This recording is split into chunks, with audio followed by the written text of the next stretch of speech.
Hey folks, Jake from Podcasty For Me here. This is a preview of a bonus episode from our Patreon feed, Paid Costly For Me. If you like this and you want to hear more, you can head on over to patreon.com/podcastyforme, where for $5 a month, you can get a new bonus episode every other week. That's patreon.com/podcastyforme. Enjoy!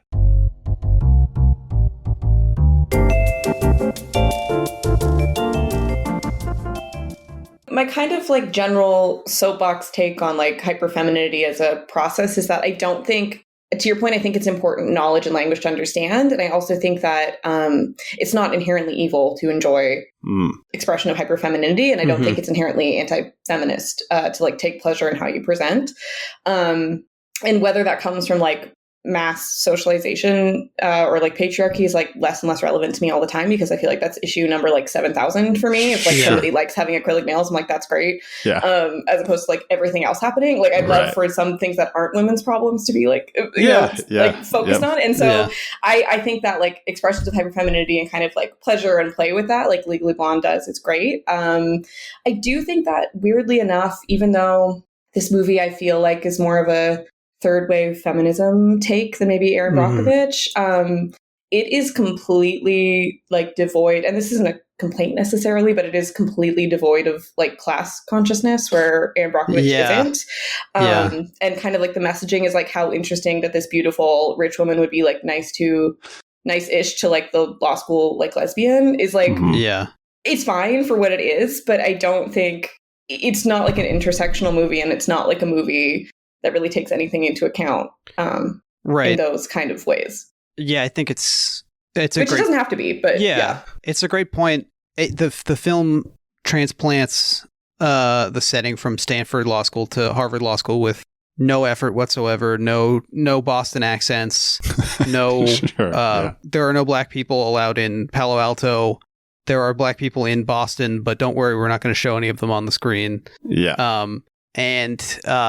The class angle is also, I think, it doesn't seem like Amanda Brown, who went on to marry a guy who does, what do they call it? Harvard or Stanford Business School guy and the Yale Harvard guy, Business School, Yale Law, like he's like a alternative financing guy or something. Leveraged acquisitions. He does what does that mean? He does some evil shit with money. He does basically. crimes, splits his time between Malibu and San Francisco. So. He does the stuff that would get you executed in China, basically.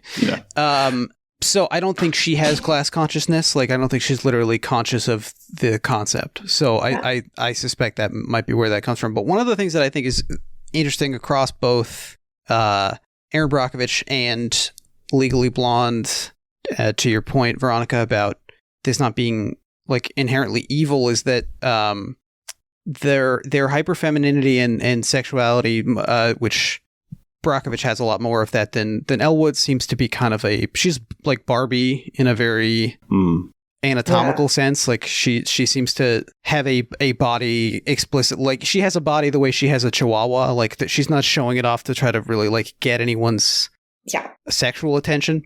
In both cases, they're not like, they don't benefit at all from sexualizing themselves or like it's exclusively something that other people look down on them for, and it seems to be only for their own enjoyment or like self-expression, which is fascinating. The only caveat I wonder about is, what do we think about the Harvard Law School application, the video essay, which I think with Wayne Fetterman. I was imagining that, that is sort of, speaking of like third wave feminism, sort of like, what is it to just understand that there are nasty like white guys, and if you are fully in control of the situation, is that more a sense of like, well, we live in a country that is like currently dismantling affirmative action, so is it fair to kind of like make your own affirmative action to leverage? Like they're gonna dismiss me based on being a woman. Is there any way I can turn that around to my advantage, or is it just a silly video? I don't know. What do we think?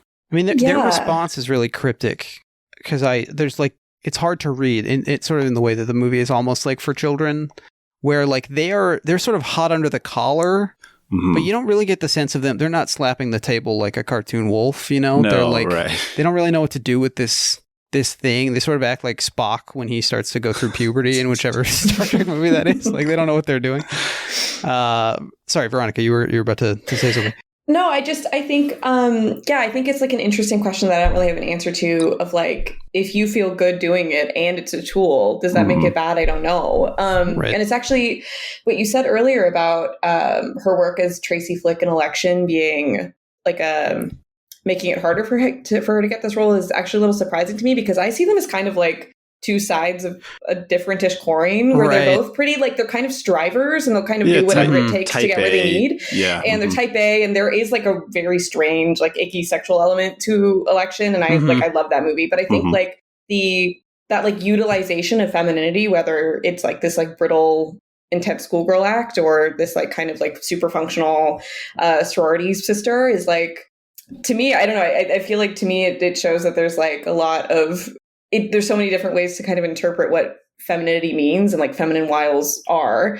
And I always kind of read the video essay it's really hard for me to read as well, because I just always see it as kind of like a gag almost. I never really know what to make of it. You know what I mean? Like, I don't know what to make of it in terms of, because I feel like she's still figuring out herself at that point.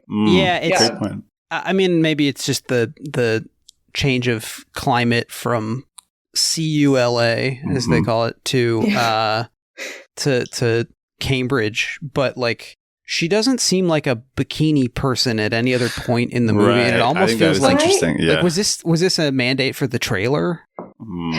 I agree, because I feel like when she is like her first day at law school, she's like in that, which I think is such a funny bit, where like she's like in that outfit of what she presumes people are going to be wearing to law school, or like her closest approximation of that kind of like smoking jacket, like Hugh Hefner-y thing, and like a longer skirt. And the bikini gag doesn't really like square in with any of that. Yeah, it's much more like, is that what they'd want to see? Like, I don't know. Yeah. It's much more drag than it is like stripper, you know, like she's overdoing it. She's putting more on in a way that pisses people off.